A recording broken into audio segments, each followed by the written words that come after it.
Hello everyone. Jadi dalam video kali ini kita akan selesaikan penilaian prestasi bab 4 untuk fizik tingkatan 4. So untuk soalan yang pertama, gambar foto 1 menunjukkan sebuah mesin penyuntik steam yang boleh menyalurkan steam ke dalam air di dalam gelas. Apakah maksud haba pendam? Yang pertama. B. Terangkan bagaimana air di dalam gelas dipanaskan oleh steam yang disuntik ke dalamnya. Dan C. Apakah kelebihan pemanasan air melalui kaedah suntikan steam? Okey, so untuk yang pertama,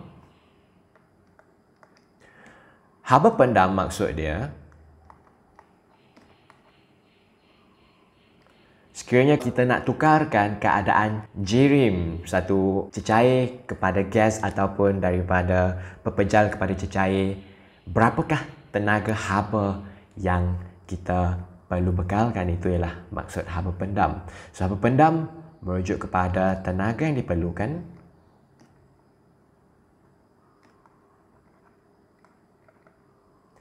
untuk menukarkan keadaan jirim suatu bahan, dan yang penting tanpa perubahan suhu. Okey, untuk B. So apa yang berlaku ialah bila kita ada satu gelas air dan mesin penyuntik steam tu dia akan melepaskan steam ataupun wap air ke dalam air, dan dengan cara ini wap air akan mengalami kondensasi. Dan apabila wap air mengalami kondensasi, haba akan diserap sepenuhnya oleh air di dalam. So pertama sekali, steam akan mengalami kondensasi dan haba diserap sepenuhnya oleh air. Okey, nombor 3, apakah kelebihan pemanasan air melalui kaedah suntikan steam? Kelebihan dia,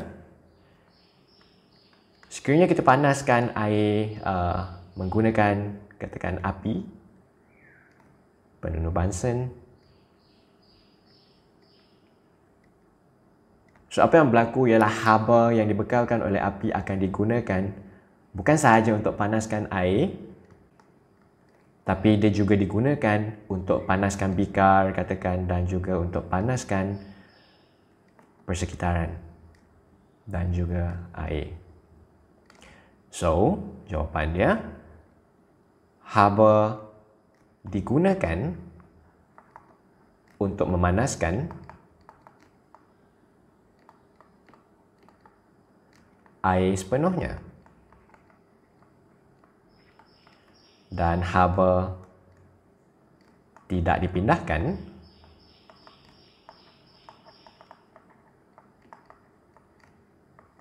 ke bikar ataupun persekitaran. Itu kelebihan dia. Alright, soalan nombor 2. Tandakan tik bagi situasi yang menunjukkan keseimbangan terma. Bila kita cakap tentang keseimbangan terma, ada 2 situasi yang kita perlu beri perhatian. Situasi yang pertama, suhu kedua-dua bahan adalah sama.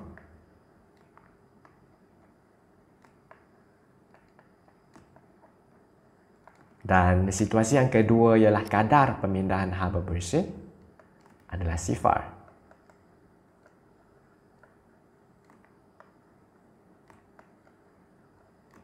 Antara kedua-dua bahan adalah sifar. Dan baru kita rujuk, suatu objek panas dan suatu objek sejuk diletakkan bersebelahan. Salah sebenarnya, belum mencapai lagi keseimbangan termal. Satu objek dipanaskan oleh sumber api berhampiran, belum mencapai keseimbangan termal. 2 objek pada suhu yang sama dan bersentuhan supaya haba dapat dipindahkan antara satu sama lain, tetapi tiada pemindahan haba bersih yang berlaku. Betul? Dua objek pada suhu yang sama tetapi dipisahkan oleh satu penghalang haba. So, salah sebenarnya sebab sekiranya tidak berlaku lagi pemindahan haba sebab telah dipisahkan oleh satu penghalang haba, objek ataupun kedua-dua bahan itu tidak berada dalam keseimbangan terma. Soalan nombor 3. Bongkah A mempunyai nilai muatan haba tentu yang tinggi dan bongkah B mempunyai nilai muatan haba tentu yang rendah. Okay, so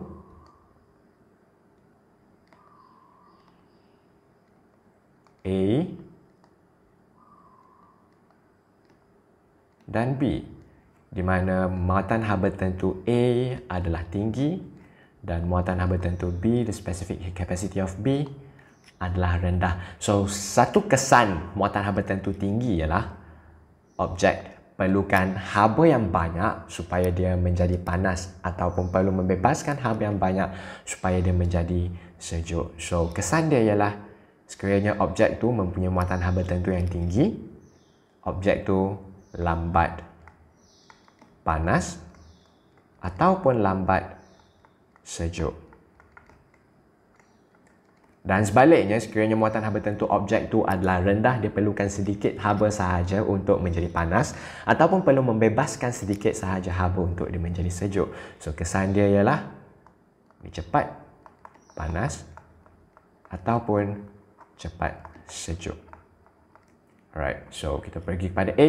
Bongkah manakah memerlukan lebih banyak tenaga untuk kenaikan suhu sebanyak 10 darjah Celsius? So, jawapan dia ialah bongkah A. Sebab muatan haba tentu lebih tinggi apabila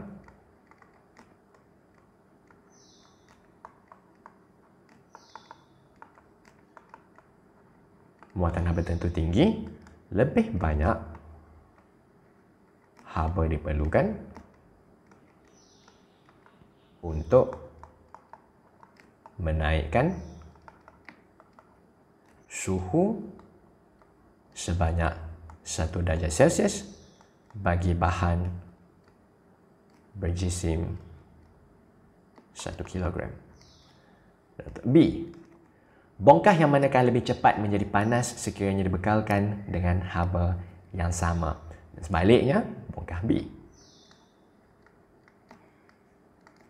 So, penjelasan dia ialah apabila muatan haba tentu rendah,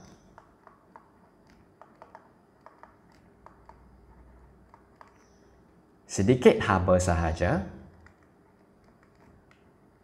diperlukan untuk menaikkan suhu 1 darjah Celsius bagi bahan berjisim 1 kilogram. Okey, kita pergi kepada soalan nombor 4. Definisikan haba pendam tentu dan B. Jisim seketul ais yang sedang melebur berkurang sebanyak 0.68 kg. Berapakah kuantiti haba yang telah diserap daripada persekitaran oleh ketulan ais itu? Jadi, untuk haba pendam tentu, sekiranya wujud perkataan tentu, dia mesti ada bagi setiap 1 kilogram. Berbeza dengan definisi untuk haba pendam. So, definisi untuk haba pendam tentu ialah haba yang diperlukan untuk menukarkan keadaan jirim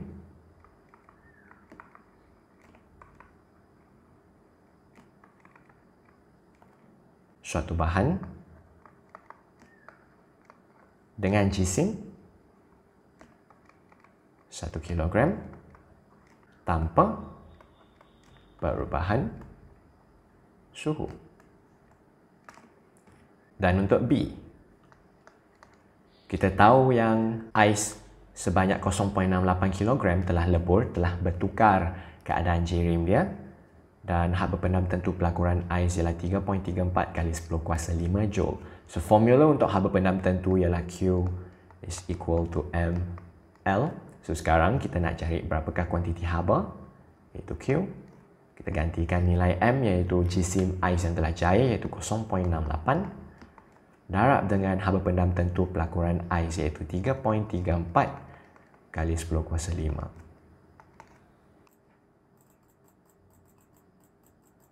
So, jawapan dia 2.27 kali 10 kuasa 5 joule.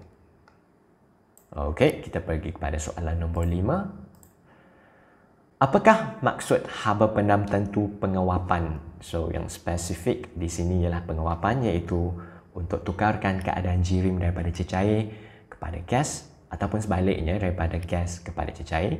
Dan B, Raja 1 menunjukkan graf jisim air M melawan masa T apabila air di dalam sebuah bikar dipanaskan oleh pemanas elektrik dengan kuasa 1800 watt. Pada masa T sama dengan 360 saat, air itu mula mendidih. Hitungkan jisim air yang mendidih menjadi steam dari T ataupun masa sama dengan 360 saat sehingga ke 710 saat, iaitu dari sini. Dan haba pendam tentu pengawapan air. Okey, so kita pergi kepada 5A.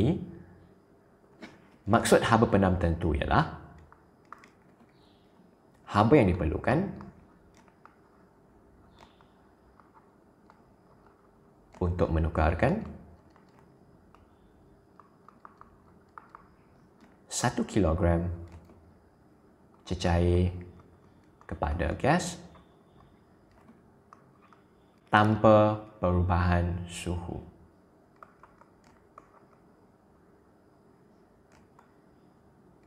Okey, itu untuk A. Untuk B, jisim air yang mendidih menjadi steam daripada masa 360 saat sehingga ke masa 710 saat. So, kita tengok pada 360 saat kita punya jisim adalah 480 gram. Dan pada 710 saat kita punya jisim menjadi 200 gram. Jadi apa yang kita boleh buat ialah perubahan jisim M sama dengan 480 tolak dengan 200. Jisim air akan berkurang sebab air akan mendidih ataupun mengalami perubahan fasa daripada cecair ke gas, which is why jisim air berkurang.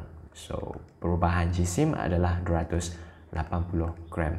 Maksud dia, 280 gram air telah bertukar kepada wap air.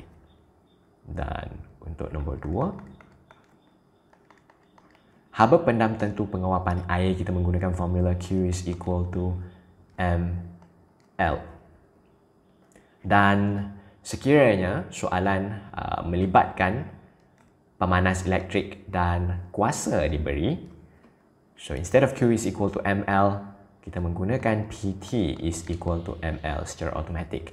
Dan masa merujuk kepada masa pemanasan, which is from 360 seconds to 710 seconds. P ialah kuasa pemanas.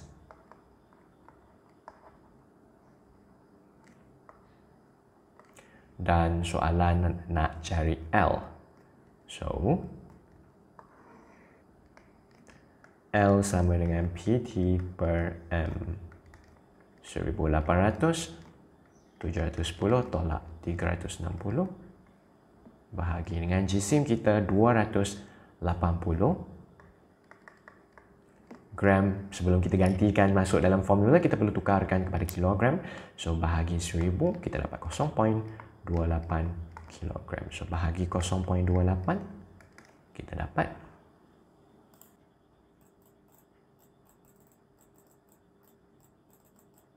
2.25 kali 10 kuasa 6. Dan unit untuk haba pendam tentu ialah joule per kilogram.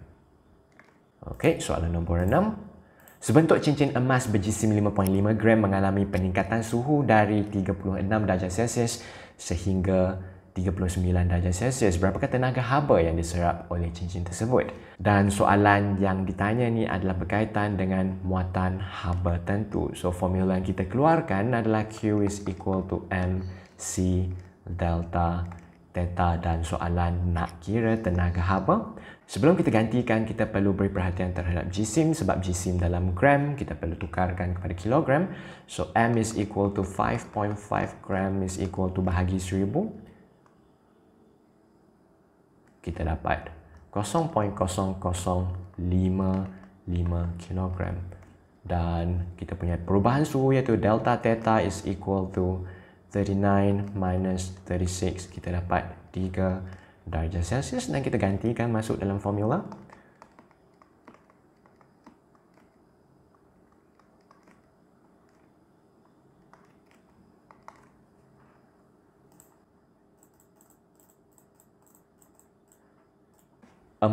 .95 joule.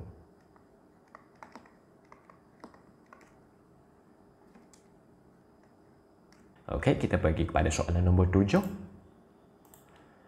Gambar foto 2 menunjukkan label kuasa bagi sebuah chariot elektrik.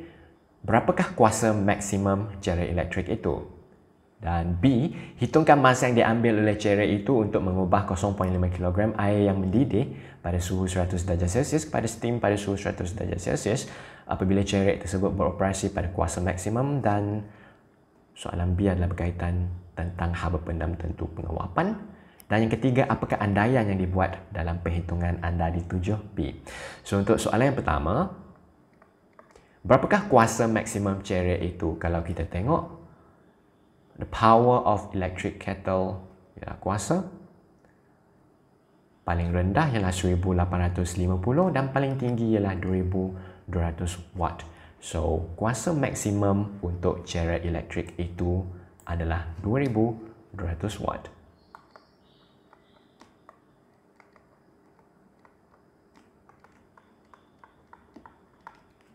Dan B, masa yang diambil oleh chariot itu untuk mengubah 0.5 kg air. So, kita ada jisim mendidih pada suhu 100 darjah Celsius kepada steam pada suhu 100 darjah Celsius. So, ini memang berkaitan tentang haba pendam tentu penguapan sebab haba pendam tentu berlaku tanpa perubahan suhu. Dan sekiranya melibatkan kuasa pemanas, kita perlu menggunakan formula PT is equal to ml.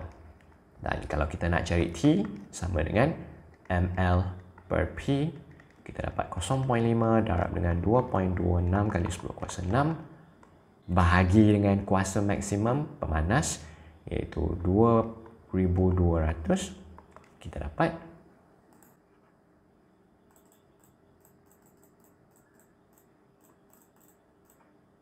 513.6 saat. Untuk C, apakah andaian yang dibuat dalam perhitungan anda di 7B? So, andaian yang kita buat dalam perhitungan di 7B ialah kesemua haba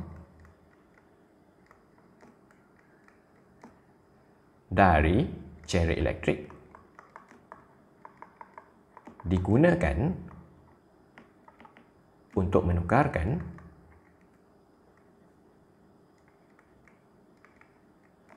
air kepada steam ataupun tiada haba yang terbebas ke persekitaran.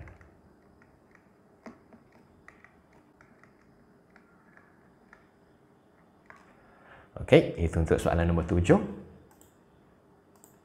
Soalan nombor 8. Udara di dalam tayar sebuah kereta lumba mempunyai tekanan 220 kilopascal pada suhu awal 27 darjah Celsius. So, ini berkaitan tentang hukum gas.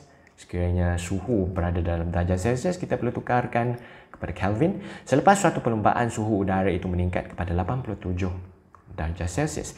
Hitungkan tekanan udara di dalam tayar selepas perlumbaan. So, formula mana yang kita nak guna? Kita gunakan PVT dan GCB. Jadi kita ada tekanan di sini iaitu pressure dan kita ada temperature dekat sini.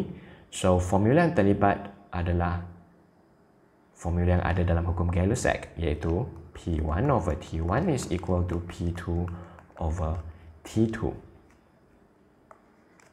Dan sebelum kita gantikan maklumat dalam formula, kita perlu tukarkan suhu daripada darjah Celsius kepada Kelvin.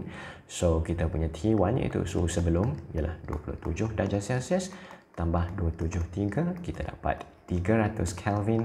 Dan untuk T2 iaitu suhu selepas perlumbaan, kita ada 87 darjah Celsius tambah 273, kita dapat 360 Kelvin.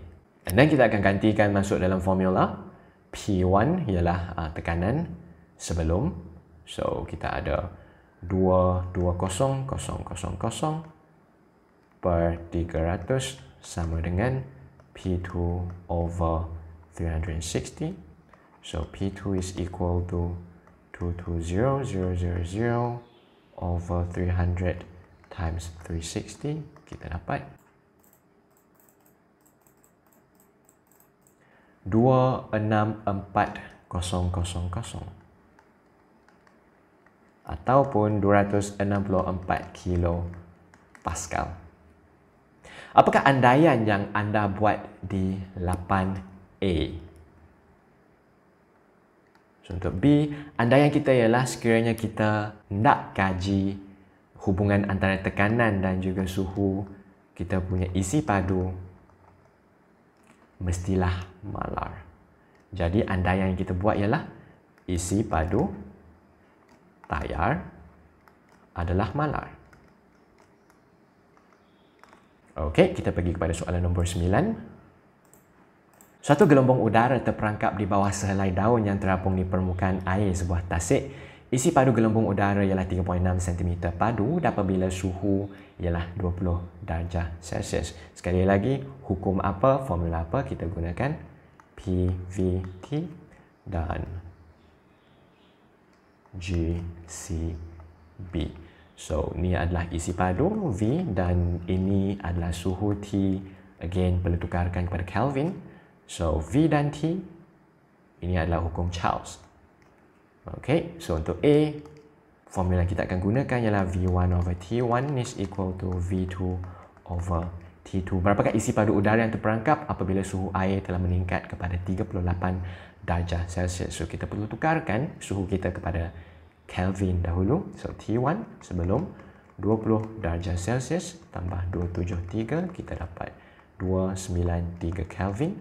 Dan T2 sama dengan 38 darjah Celsius tambah 273, kita dapat 311 Kelvin. Dan kita akan gantikan masuk dalam formula. 3.6 bahagi 293 sama dengan V2 bahagi 311. Dan V2 sama dengan 3.6 per 293 darab 311, kita dapat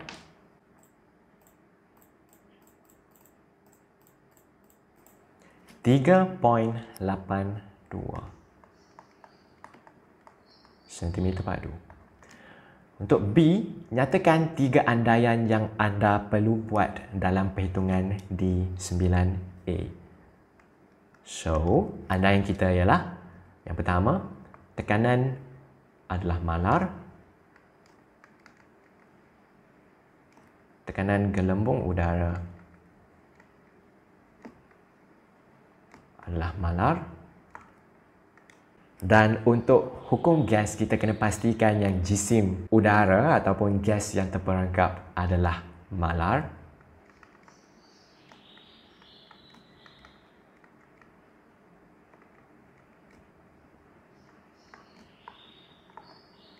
Dan yang ketiga, bila kita kata isi padu udara yang terperangkap meningkat kepada 38 darjah Celsius, kita kena pastikan yang suhu udara terperangkap telah mencapai keseimbangan terma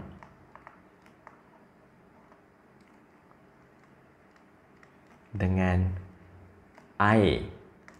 Sebab sekiranya sudah capai keseimbangan terma dengan air, suhu dalam udara terperangkap tu tidak akan berubah lagi dan akan kekal dalam 38 darjah Celsius. Alright, kita pergi kepada soalan nombor 10. Rajah 2 menunjukkan ketulan ais sedang dipanaskan oleh pemanas rendam 500 watt selama 80 saat. So again, sekiranya melibatkan pemanas dan juga masa pemanasan, instead of Q is equal to ml, kita akan gunakan PT is equal to ml.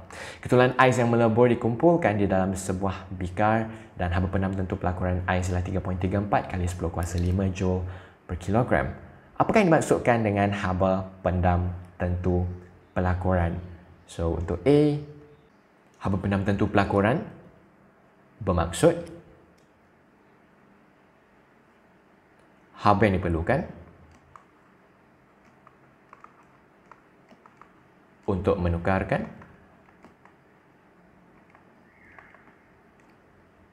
satu kilogram pepejal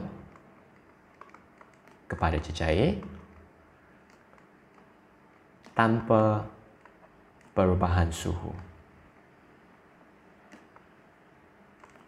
Dan untuk B, mengapakah suhu tidak berubah apabila ketulan ais berubah menjadi cecair? Okey, dalam situasi muatan haba tentu di mana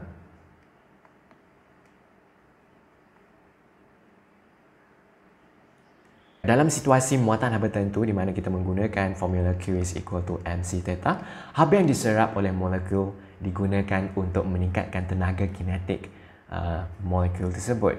So semakin tinggi suhu, semakin tinggi tenaga kinetik. Tapi pada situasi haba penam tentu di mana kita menggunakan formula Q is equal to ml, haba yang diserap tidak digunakan untuk meningkatkan tenaga kinetik molekul, tapi haba digunakan untuk melemahkan ikatan antara molekul supaya pepejal boleh ditukarkan kepada cecair. So untuk B, haba digunakan untuk melemahkan ikatan antara molekul untuk tukarkan pepejal kepada cecair.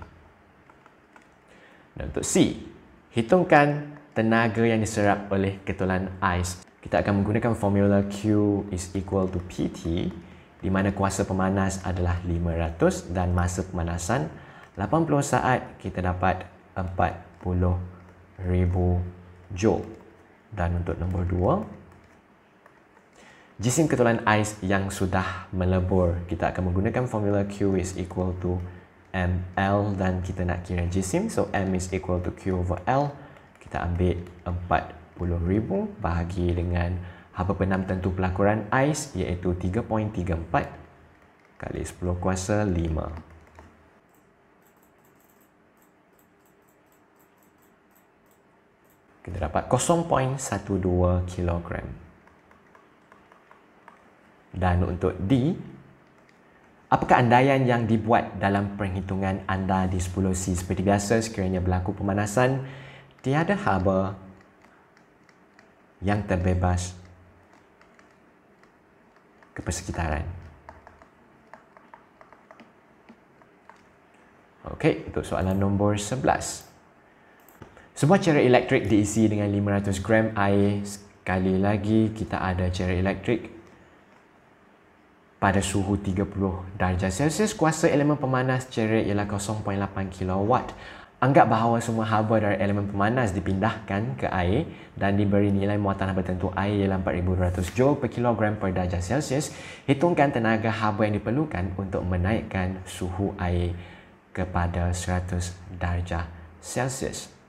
So, untuk A, soalan ini adalah berkaitan tentang muatan haba tentu dan formula untuk muatan haba tentu ialah Q is equal to mc delta theta, dan sekiranya soalan melibatkan pemanas elektrik dengan kuasa dan kita akan tukarkan Q kepada PT sama dengan mc delta theta sebab Q sama dengan PT.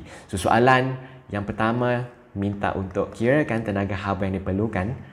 So, kita akan menggunakan formula Q is equal to mc delta theta, di mana M ialah jisim air 500 gram tukarkan kepada kilogram bahagi 1000, kita akan dapat 0.5 kilogram.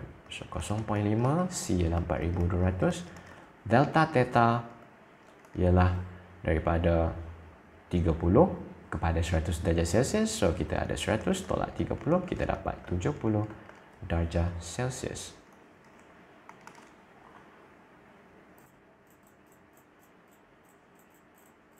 Satu 147,000 Joule. Dan untuk nombor 2, masa yang diambil oleh cerik untuk memanaskan air kepada suhu 100 darjah Celsius, kita akan menggunakan formula Q is equal to PT dan kita nak cari T. So T is equal to Q over P.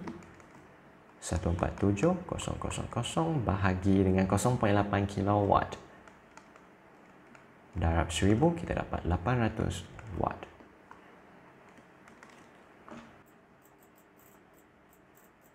(183.75 saat). Dan untuk B, mengapakah pemegang cerik diperbuat daripada plastik? So ini berkaitan dengan muatan haba tertentu tinggi ataupun rendah. So plastik mempunyai muatan haba tertentu yang tinggi, yang menyebabkan plastik adalah lambat panas. So bila plastik lambat panas, dia boleh disentuh. Manakala untuk C, mengapakah elemen pemanas cerik diperbuat daripada logam? Dan sebaliknya, logam mempunyai muatan haba tertentu yang rendah.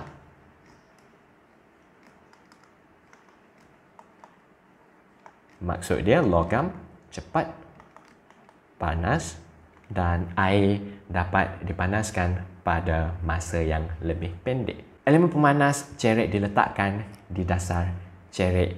Terangkan sebab ini adalah berkaitan tentang konsep perolakan, di mana elemen pemanas berada dekat bawah. So apa yang berlaku ialah air yang panas akan bergerak ke atas disebabkan oleh ketumpatan yang lebih rendah, dan air yang lebih sejuk akan bergerak ke bawah. So dengan cara perolakan ni, air dapat dipanaskan secara keseluruhan. Ini adalah konsep yang sama apabila kita letakkan aircon di kawasan yang lebih tinggi, sebab udara yang lebih sejuk adalah lebih tumpat. So udara sejuk akan turun ke bawah, manakala udara yang panas akan naik ke atas. So kita dapat sejukkan keseluruhan bilik.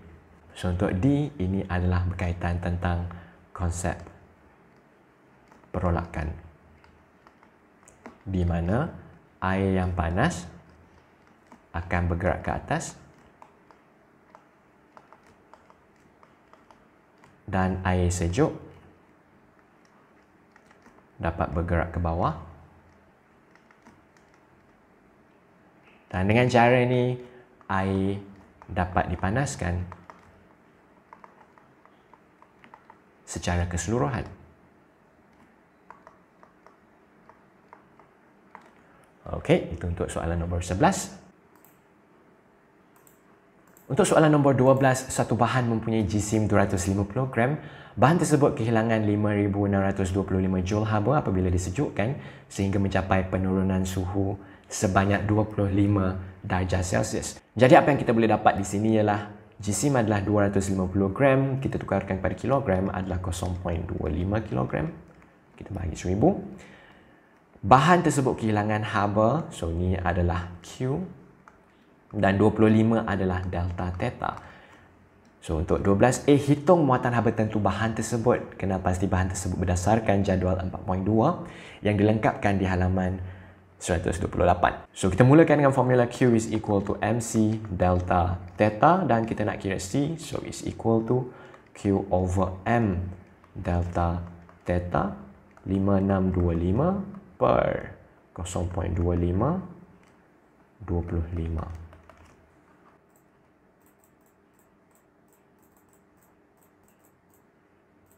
900 Joule per kilogram per darjah Celsius. Dan sekiranya kita rujuk jadual 4.2 pada muka surat 128, aluminium mempunyai muatan haba tertentu sebanyak 900 Joule per kilogram per darjah Celsius. So jawapan dia aluminium. Untuk B, jelaskan kegunaan bahan tersebut berdasarkan muatan haba tentunya. Sebab aluminium mempunyai muatan haba tentu yang rendah, so dia adalah cepat panas. So digunakan dalam periuk masak kerana cepat panas.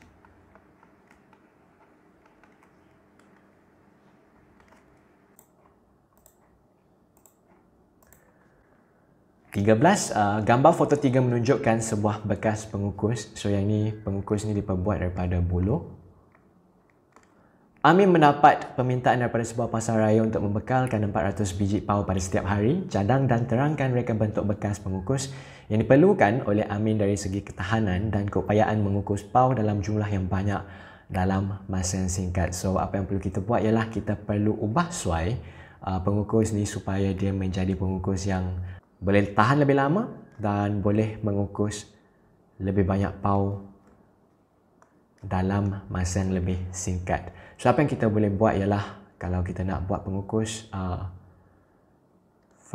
kita boleh buat pengukus yang mempunyai tingkat yang berbeza. Dengan tingkat yang bawah sekali ialah kita gunakan untuk isikan air. Dan paling atas sekali iaitu penutup dia adalah bentuk kon supaya first dapat memerangkap wap air daripada terbebas ke persekitaran. Kedua, bila wap air terkumpul dekat kon, dia akan mengalir ke bawah melalui tepi instead of jatuh terus ke atas pau. Okay, so semakin banyak tingkat yang kita ada, semakin banyak pau yang kita boleh kukus. So sepatutnya soalan ni kita jawab dalam bentuk jadual. Jadi untuk yang pertama, pengukus diperbuat daripada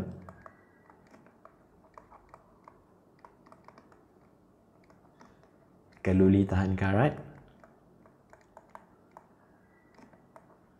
ataupun stainless steel, sebab dia ialah boleh tahan lebih lama dan tidak berkarat.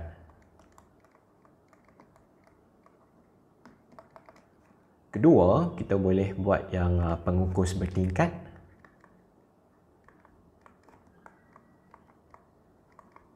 Dan berdiameter besar.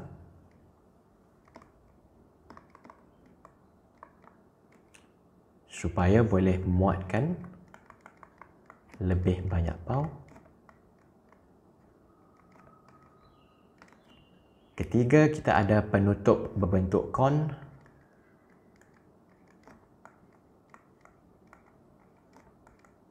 Kenapa?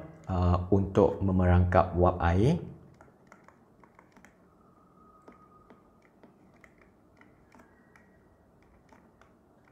Dan air yang terkondensasi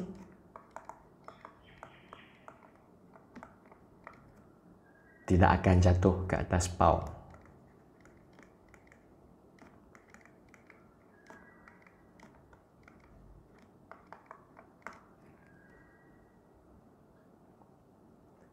Dan yang keempat, bahagian bawah sekali kita dapat takung air ataupun penakung air yang besar.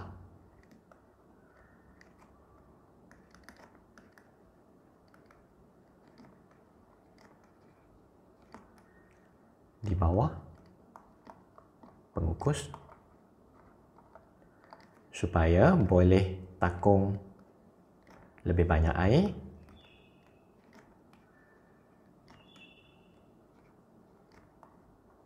untuk menghasilkan lebih banyak steam.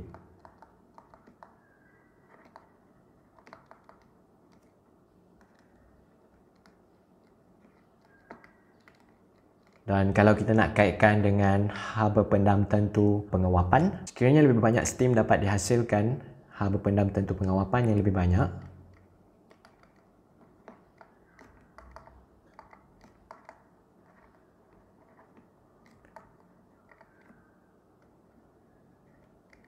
dapat mengukus pau